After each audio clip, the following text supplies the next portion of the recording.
China and India have 1 billion plus people each, but equally significant is what Booz & Company calls the third billion, the billion women set to enter the global workforce in the next decade. We talk about China and we talk about India as the 1 billion opportunity. Well, there's another 1 billion opportunity today that sits in front of all of us, and it has to do with all those women who are disengaged from mainstream society and economy, and we have to find a way to engage them.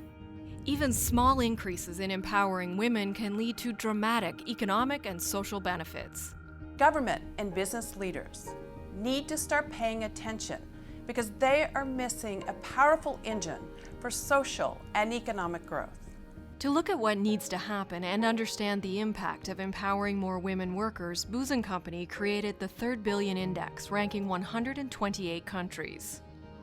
The countries are clustered in 5 groups, from those on the path to success to others just at the starting gate.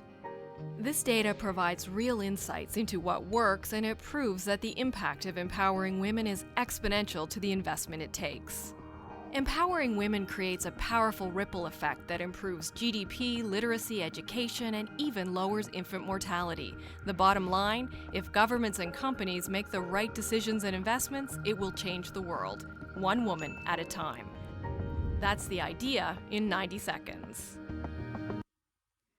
That's the idea in 90 seconds. Christine.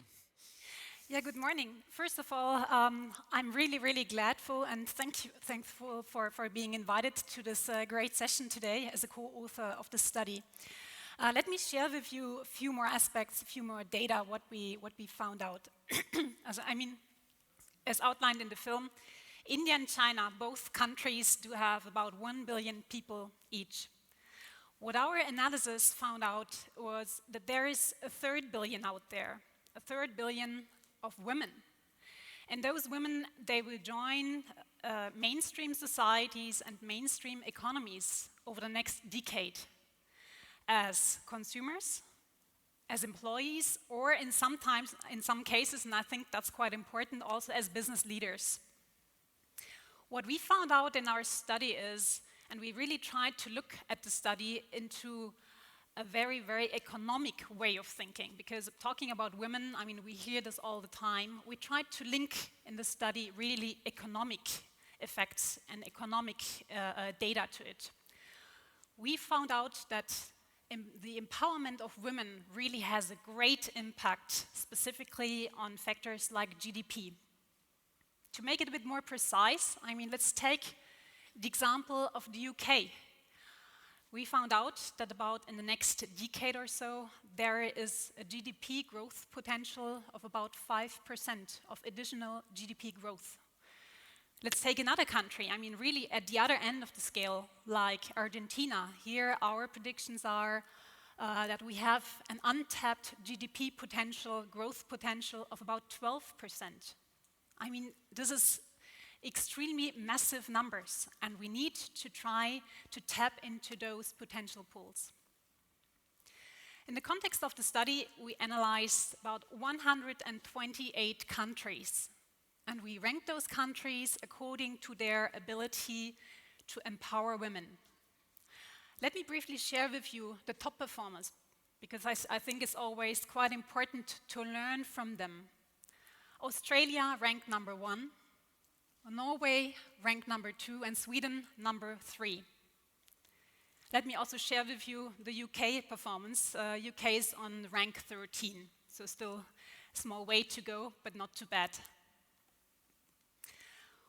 What made the whole study quite interesting to me is, and this is totally different than in many other research fields, we are talking here about a phenomena of 1 billion women. And those women, they are spread across all countries, all regions across the globe. This is not a China phenomena that you can encapsulate, or an India phenomena that you can encapsulate. And the topics for those women, they are highly diverging. They have different starting points. Those women have different needs, and they have different obstacles. And I think, at least this is for me, one of the key takeaways. This is not a one-size-fits-all solution. At the same time, and I think this is quite encouraging, we could also find some general topics, some general themes, which were very, very common to all those women. And the number one aspect is education, education, education. I think that's a key takeaway. Second data point, which is absolutely key to unlock this potential, this is childcare and better childcare infrastructure. Number 3, equal rights. And last but not least, and I think that's also why it might fit quite nicely into the purpose of today's event, this is access to top technology systems, like in the mobile space. This will help those women to have access to mainstream societies, to mainstream economies, and this will help all of us to unlock this great, great economic GDP growth potential. Having said this, I'd like now to hand over to my 2 colleagues. First of all, I think Cherie Blair, she will share her thoughts about the Blair Foundation and the vision. And what I found quite interesting is the Cherie Blair Foundation today already talks and walks through real initiatives and projects which make this idea to become true. Thanks a lot. Thank you very much indeed. Cherie Blair, if you'd like to come up onto the stage, and Professor Dean Karlan, will you join Cherie? Cherie, please come here. It's gratifying to hear that the UK has any untapped potential for growth. Any growth would be good growth at this stage. Let's work out how women play a role and how we best support them going forward. Cherie. Well, thank you, and thank you for those kind words about my foundation. I should declare an interest because I wrote the introduction to your report, and it's a great report, and you should definitely read it. There's something for everyone in there.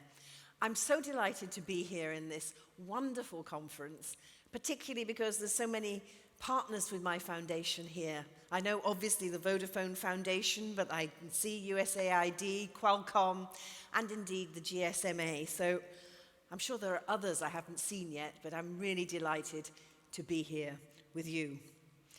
So, mobile technology. Could you live without it?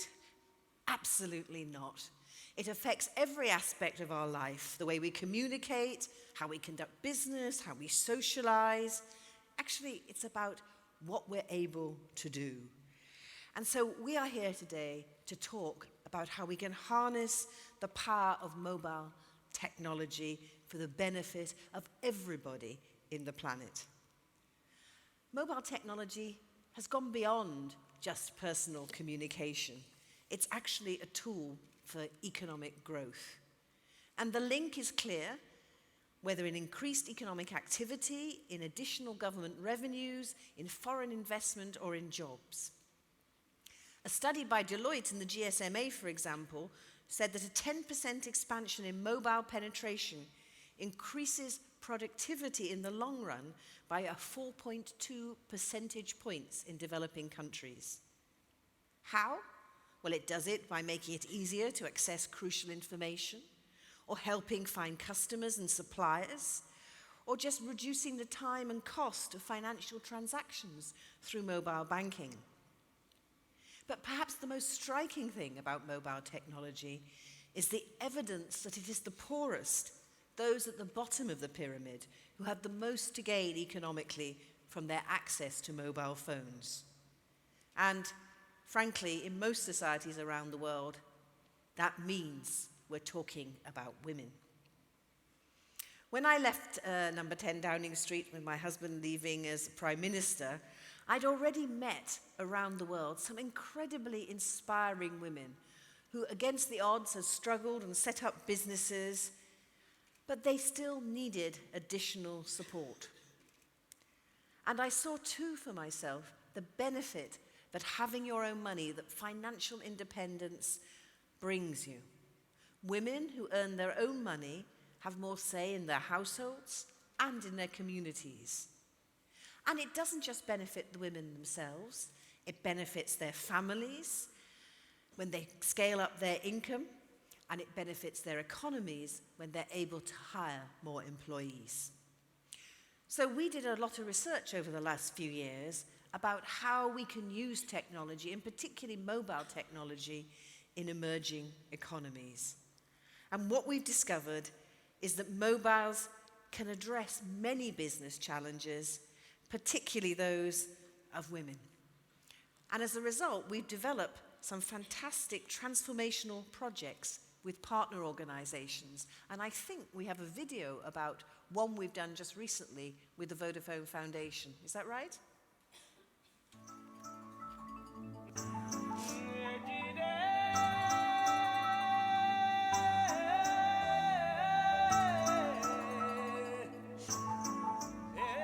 I'm Surya Jadeja. I left school at 14 and soon after got married. And I have 2 lovely boys.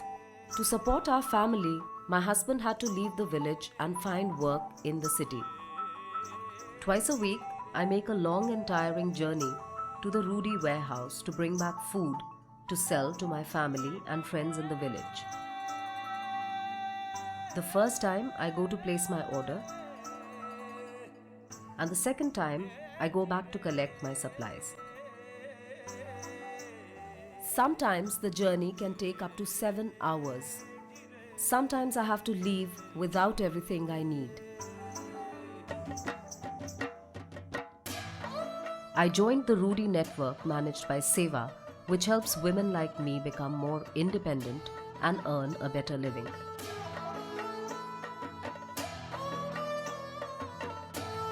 Rudy buys food from farmers at a fair price, processes and packages it at the warehouse. With the introduction of this new mobile service, I can get more work done. Using this mobile will now make my life easier. I can send an SMS to the warehouse with my order, and the people there will pack it up and send it to me. The other Rudy women and me take these goods to our community and sell for a neat profit. I know this mobile app will help me keep track of what is happening and also work out how much money I can make. Time spent on travel can now be spent increasing my sales. I hope to make more money and give my children the life they deserve.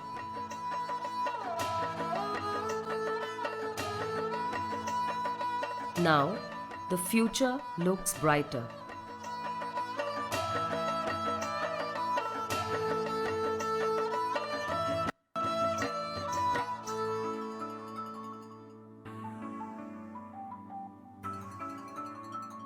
I love that video. I think it shows very clearly how in the hands of a capable woman, mobile technology can really transform her business. Entrepreneurs in every country are brave pioneers. They take risks. They're trying to break down barriers. In Gujarat, where we've just seen the film, only 2.4% of the women are formally employed, and there are huge barriers to women progressing in entrepreneurship. That's why we were so lucky that Vodafone Foundation in India and Siwa combined to see how we could overcome barriers. The women face an uphill battle. As we see, when Siwa before was selling from door to door, yes, she was making a living but she had real difficulties to take 7 hours out of her day to go and collect her goods. It's a long time when she's not earning. As well as that, of course, she also has to make provision for childcare, as we saw from Booz & Co., an issue for all women across the world. And also sometimes, by the time the orders were processed and delivered back, sometimes people didn't want the goods that they told her they wanted a few days before. And so therefore she was losing sales. So in order to make her business grow, she needed better communications, she needed more efficiency. And that's exactly what this mobile app does. I've got it here, and it's incredibly simple. It's integrated in the handset itself. It provides access to real-time communication with Siwa's Entrepreneurs Network. It allows the women to check the stock levels and text orders instantaneously. Or, if they want, they can build up their request and then just send one text message when they've got a full order book, cutting down their costs. So it reduces the burden of time and travel costs, it makes them more efficient and therefore able to earn higher incomes, which they will invest, as we've seen, in their families and in their communities. So we've started with this initiative and we're reaching 2,000 women in India with this application. And we're also providing additional support with broader business development and financial literacy training over a 3-year period. So we're using this powerful tool for development and combining it with additional services of training and one-to-one support to make sure that the benefits to women grow exponentially. We are going to track the progress of these women to see what a difference it actually does make, because we believe in evidence-based programs. Of course, we believe that they will succeed. As we've heard from Booz & Co., there is overwhelming evidence that it is that 3rd billion, the women in the 21st century, who will be the drivers of economic growth. We need to make sure that every woman, whatever their background, has access to mobile technology. Because without it, we're not going to achieve our ends of tackling global poverty and spreading prosperity. Thank you. Thank you. Dean, I give you the floor just for a couple of minutes to comment a little more widely on the impact of behavioural economics. We've kicked off here with women. Can you take us a little bit further? Dean. Wait, I'm sorry, there you asked me. We've kicked off here talking about women. I wonder if you can comment a little more widely on the impact of behavioural economics and mobile for good. Sure. Well, I mean, look, behavioral economics is basically the intersection of psychology and economics. It's expanding the way we think about the drivers of decision making and judgments that we make as we do things. And so one of the nice things about mobile technology that we see is that it can we've seen lots of ways of, for instance, increasing attention to various things in one's life through mobile technology, through text reminders as a very simple example. We've also seen these things not work, though. I mean, one of the key lessons of behavioral economics is that we're a very hard group to predict. It doesn't mean we're unpredictable completely, but that we need kind of fairly complex models to understand when things are going to work and when they're not. Great. I want to just come to the floor at this stage and take any questions that anybody might have, either on this specifically or on the wider sort of issue of mobile for good as we move through into this second session of the morning. Any questions at this point? Just one. Yeah, I can see one just here. Hand up here in the middle. There you go. Yes. Name, and then I'll take one from you here as well. Name, where you're from, and very short question, if you will. Hi, my name is Eliza. I work at The Guardian on the Global Development Desk. My question is very brief for Cherie, Blair. The project you're talking about works with 2,000 women, and I was just thinking at a summit such as this, which is all about scale, in India alone, that's a drop in the ocean in terms of the number of women who are enterprising and who would benefit from a service such as this. So how much do you think that project is going to reflect what is of value in terms of money spent for mobile for good to women when it's only 2,000 out of a few billion? Good question, Cherie. I think you always have to start somewhere. And first of all, SIWA itself has a network of over 1 million women in the SIWA network. And one of the things about this, of course, is that we're using existing SIWA forms. So the women always used to use these forms, but manually using pen and paper to make their orders. And we've translated that onto the mobile phone and had all the savings of that. You have to start somewhere to see whether it works, because there's no point just throwing yourself into something and thinking, let's take it to millions of people, and if it's not actually going to make a difference. So we have a targeted starting point, and then when that works, within the SIWA network, we already have 1 million women we can reach. And in addition to that, my foundation has got 2 more projects that we're doing as part of this project, one in Nigeria and one in Indonesia. And I've just literally got back from Indonesia, where we were just launching what we were calling the Usaha Wanita program. And that's a mobile phone app. We call it a nano MBA for women on the mobile phone. We have a similar one in Nigeria. That's in the local language Bahasa. We've tailored the information to the needs of the local population.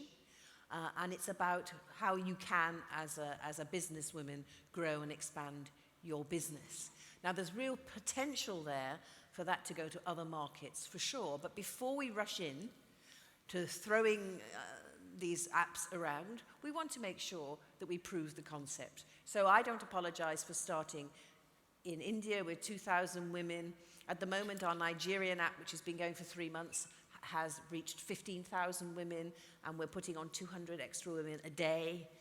We expect something similar from the Indonesian experience. So what we're doing is we're taking a concept, we're trying to prove that it works, and if it works, we are looking for opportunities to go to scale with others in this room. And I'm sure that in this room, there are other organizations who would also have a network where what we're doing here with Siwa we could also do with them.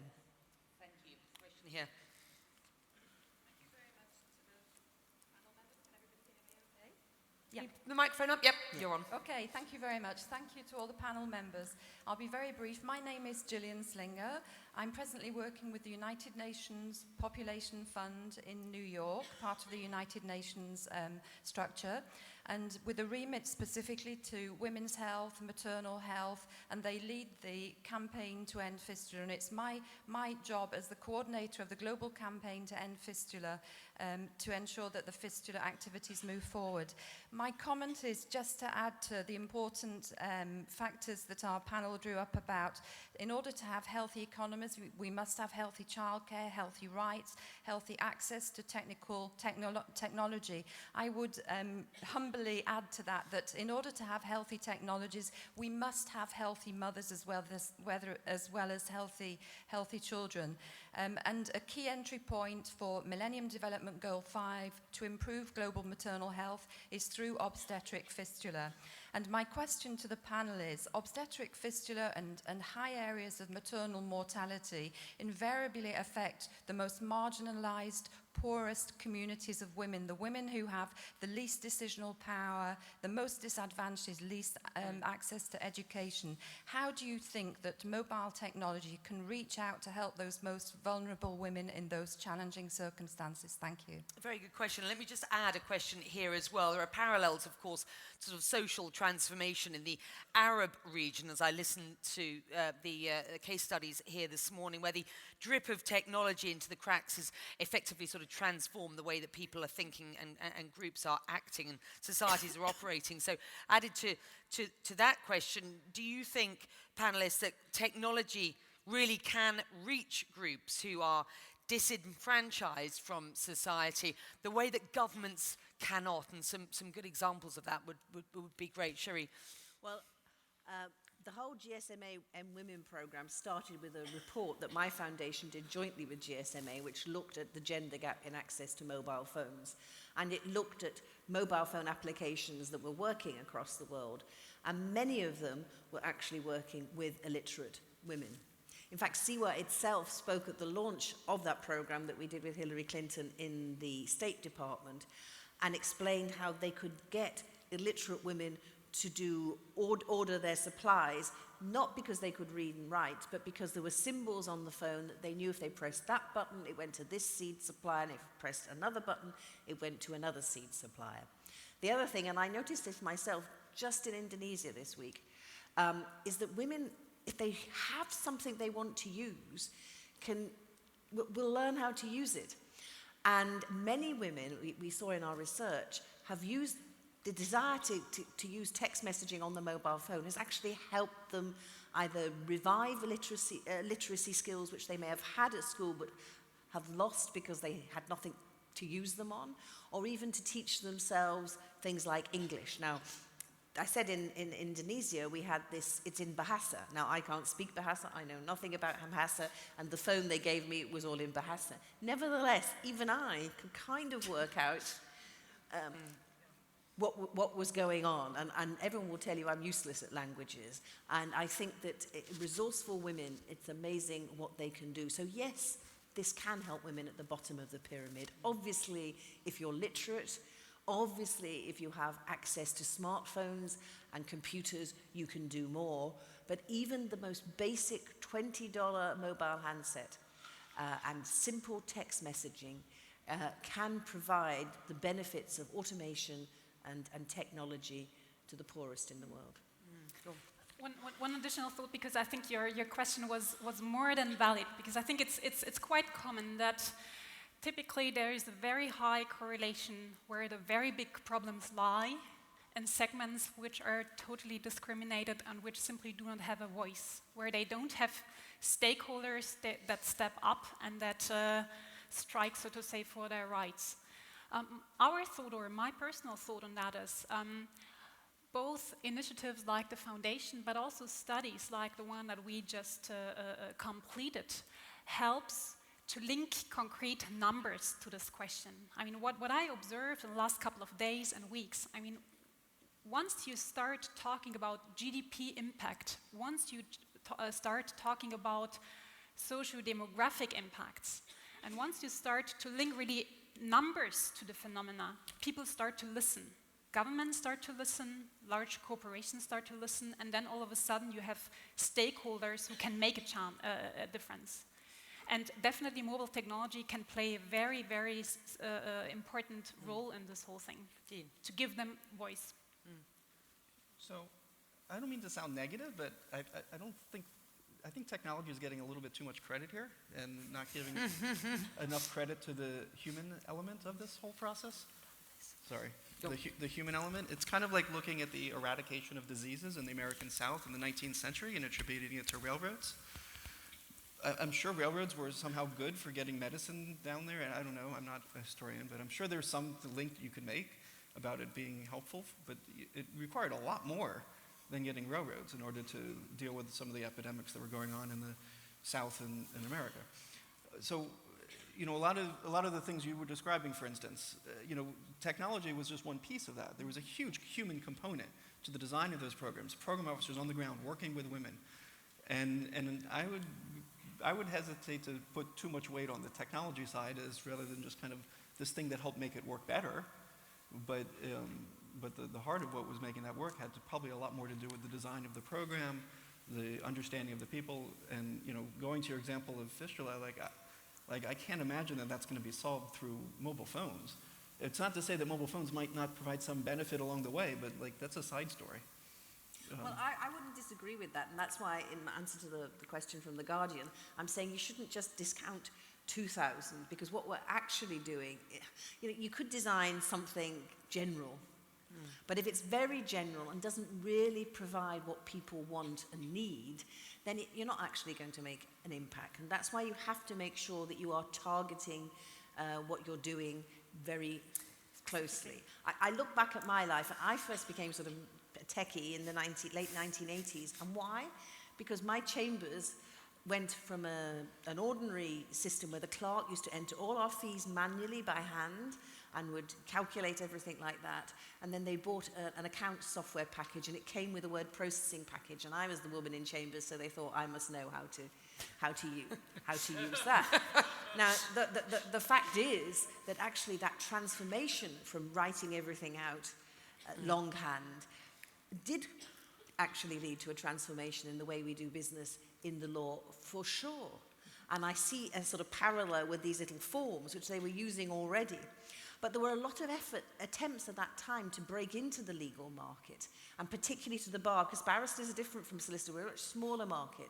And it was only 2 years later I was chair of the Bar IT Committee. It was only when we got together and actually devised forms that we used, as opposed to some generic forms that some techie thought we wanted to use, that actually it started taking off. So I agree with you. You really have to engage with the people you're trying to help to make sure that what you're giving them is actually useful. But if it is useful to them, do not underestimate what they may do with it, and things that you probably can't even contemplate what they might do with it. And Dean, very good point. Dean, if you're saying that don't overestimate the role that technology plays, well, to this audience then, what would you say if you would say you could do better if you did X? How do you encourage technology to play a bigger role? What's your advice through your research? So I don't advise technology to play a bigger role. I don't have a problem with it if it's the right solution for a given problem. And there's many things in which it is a better solution for lowering transaction costs. But I think, you know, when we look at a problem, we just have to understand, you know, why is this a problem, and what are the drivers of that problem, and then what are the solutions. And if technology is a facilitator to solve that problem, then great. But I'm not personally an advocate for technology. I'm an advocate for solving problems. And when technology is that route, then great. Questions? Yes, in the middle there. Hold on for the microphone. There you go. Sorry. I'm Louise Guido. I'm the founder of the Foundation for Social Change, and I'm also the CEO of Change Corp. I have to agree with Dean on this one, is that we create a lot of content for mobile. We work with Nokia. We have a partnership with Nokia. The thing that Cherie was referring to, we wrote the original content. So one of the things that I found fascinating is, totally agreed, mobile is not the only solution, but it's the content, in our opinion, that goes through it and who's actually getting the content. So it's a little bit like the mobile phone is like a magazine, and you write, or like the Guardian. It's a media entity, and what you put in that piece, in that material, will determine what the user uses. And, of course, likewise, you have to absolutely understand who the user is. A woman getting information about running a business in Indonesia is very similar to a woman running a business in Nigeria, but not exactly. And it's definitely not like a man. And it's definitely a certain literacy level. And it's definitely of where they live. So it's a demographic profile. And so I totally agree with Dean. I think when you look at pilots, that's old school. Either you're going to ramp it up and make it happen now, or it's never going to happen. So we work with corporations to ensure that if they're going to do a social program, it's going to have some financial benefit, or you might as well get out of the game. So thank you, Dean, for bringing that up, because that's our whole business, is mobile technology, but it has to be the content that goes with it, who's using it. In the last panel, the GSK example was a great one. It was very, very, very specific and very targeted. Interesting. Anybody else at this stage? Yes, just here and one at the back. So let's start at the back and then just come here. So let's take you both. First one. Sure. My name is Patty Michelle. I am the Executive Director of the mHealth Alliance based at the United Nations Foundation. And what we've found in the mHealth world is that oftentimes technology solutions are targeting women and children and their families, but there are a lot of gender dynamics that are not necessarily being addressed as part of the design processes that provide those technologies to the women. And I just received a news report that in Bihar, India, in the state in which Gates has a very large investment in mHealth programs for women and children, they've banned in one of the villages the use of mobile phones in public by women. And so just wanted to pose the question on what is being done to help deal with some of the cultural and power dynamics around the use of mobile by women. Which you must have come across as well, Cherie. I mean, is that... Oh, for sure. I mean, you know, we can't ignore that. And that example in northern India is only one of a number of examples. There was one recently, I wrote a letter to the Times about it, where they said, do not let your daughter have a mobile phone because that will allow her to speak to boys. I mean, you know, of course, it gives you a freedom and an access to information that you don't have. And if in a society that doesn't want women to be free, then that's a dangerous weapon, not a tool to be embraced. But I have to say that generally speaking, with the projects that my foundation has been doing, we find that actually most men are interested in what works. And if it actually works and means that they get a better life themselves, then it's amazing how that makes a difference. Because then you have to be very conscious of targeting what you're doing to pick up the cultural nuances. We work, for example, with QTEL who were doing the program in Indonesia, but they've also done a project in Iraq.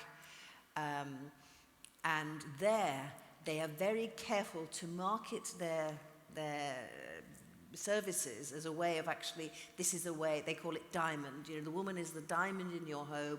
This is a way of keeping her safe. And you do have to be, you know, you can't just go in with big hobnail boots and expect to transform the world. On the other hand, most people, if they see that it's a positive benefit to their bottom line and that their household is getting more income and their children are able to go to school, you have to be really pretty much a committed ideologue to think that's a bad thing. Not to say there aren't some in the world, but Dean, do you want to add to that? So, yeah, we actually have one study which supports your comment about the women, the girls getting access to the boys. It was and it's a good example of the technology alone not doing what people wanted it to do and it needing a little bit of a human touch. It was basically in Uganda, you send a text message with a question about sexual health and it comes back an answer. But there was no human touch to kind of guide people and kind of try to push forward any sort of specific agenda in terms of behavior, attitude change. It was just a free-for-all. Turned into, as best as we can tell, a little bit of a sexting tool. Infidelity went up and for men, and fewer women had sex, but the ones that were had more partners. So not exactly the intended consequence. A perfect example of where the technology alone left to go on, do its own thing, doesn't exactly achieve the social mission that was started off to. Well, one of the things we're doing both in Nigeria and in Indonesia is, as well as using the app, which the Foundation for Social Change was very much active involved in, which is going, as we say, we hope to reach 75,000 women, the scale that The Guardian hopes us to get. But at the same time, in parallel with that, thanks to ExxonMobil, who's one of our partners there, we're going with 2,000 or 3,000 women, where in addition to the app, we're actually providing them with a much more wraparound business training. And what's going to be interesting, of course, is to compare the women who have the app plus support and how their businesses succeed compared to the generality. You know, this is why evidence-based research is so important. And we can't just go on hunches that this might be a nice thing. We have to really test it out before we start saying we've solved the world's problem in the little mobile phone. Question here. Keep it short. Yeah, not really a question, a small comment, but there will be a question at the end of it. My name is Osama Manzar. I am the founder director of Digital Empowerment Foundation based in Delhi. You know, this is for the first time in the humankind, our medium has become an enabler. You know, I don't think it is a technology, it is a medium which is enabling. And for the first time, literacy is being questioned that can it be subjected to reading and writing? It is a subject to now speaking, you know. And that's the kind of power that it has given to many, many people in India. And it's giving a question back to the society which has been ruling, which has been governing, that there is no more a top-down model, it's a bottom-up model. So the biggest question would be that how about those women and those men who are now able to speak and stand up and converse and you know, share their information, which was not an issue at the end of it. So are we really prepared to how to govern them, how to enable them, and how to come back to see that so many people can now share interactively, reverse back, which the society has not been used to? That's a very good question. Very good question. Do you want to start, Christina? Well, I guess it'll be a journey. It'll be a very, very long journey, and I think there are two factors that need to be considered. One is, in those countries, we need to see that, that we get factors in place to support those developments, like from a legislation point of view, from human rights point of view, also from infrastructure point of view. And the other part is then, at the end of the day, how this will translate into real figures. I mean, what are pay differences between men and women over time? How do they use technology?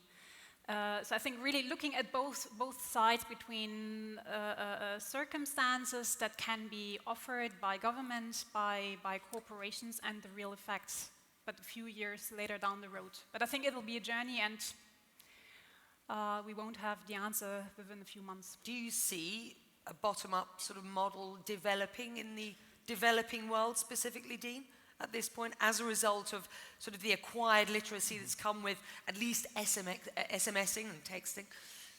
I mean, the sense in which it's bottoms up, I'm not sure if this is exactly what you're saying, is that, we can't really do much with cross-country analysis.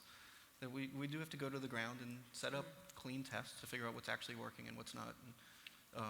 And in that sense, it's bottoms up. But it doesn't mean that, it's bottoms up necessarily in terms of the creation of the technology. I mean, that requires a lot of human capital.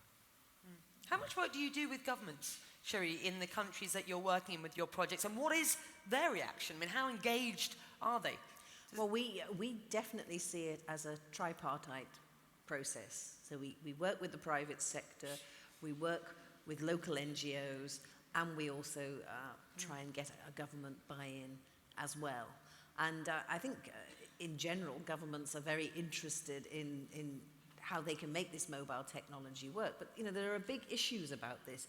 You mentioned legislation. There's the whole question about mobile money and how that fits in with a banking system where the central bank has certain protocols which are designed for a system which of course is a branch-based system with larger sums of money. What do you do when suddenly, like in M-Pesa, it's small sums of money scattered all over the country? There are huge legislation implications for that. There are huge policy implications for that, which we've only really started to talk about. But governments have an important role to play here, providing the framework to ensure that there is indeed benefit for everyone out of this and not just for certain sectors of the community. And we'll deal with the challenges one assumes that you brought up in that question as we move on. Thank you, guys. It's been a great session. Thank you, audience, for getting engaged on that one. We'll get you more engaged as we move through the day. For the time being,